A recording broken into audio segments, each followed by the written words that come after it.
जांभूळ खाण्याचे शरीराला होणारे फायदे या व्हिडिओतून जाणून घेऊया।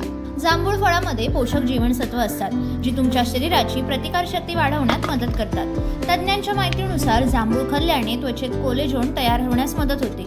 जर तुम्हाला वारंवार डोकेदुखीचा त्रास होत असेल तर तुम्ही जांभळाचं सेवन करू शकता। जांभळाच्या सेवनाने त्रास कमी होण्यास मदत होते। इतकंच काय तर जांभूळ खाल्ल्याने अशक्तपणाही कमी होतो, तसेच पित्ताचा त्रास कमी होण्यास मदत होते।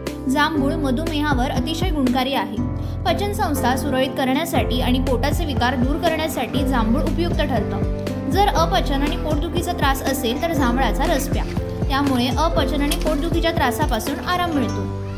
रक्त शुद्ध करून रक्त वाढवण्यासाठी मदत करतं। डायबिटीसच्या पेशंटमध्ये रक्तातील साखर कमी करण्यासाठी मदत होते। व्हिटॅमिन ए, व्हिटॅमिन सी आणि अँटीऑक्सिडंट भरपूर प्रमाणामध्ये असल्यामुळे डोळ्यांचं आणि त्वचेचं आरोग्य चांगलं राहण्यासाठी मदत होते। कमी कॅलरीज आणि फायबर भरपूर प्रमाणामध्ये असल्यामुळे वजन कमी करण्यासाठी मदत होते। हृदय आणि रक्तवाहिन्यांचं आरोग्य चांगलं राहतं। व्हिटॅमिन सी असल्यामुळे रोगप्रतिकार शक्ती वाढते आणि पचन शक्ती सुधारते।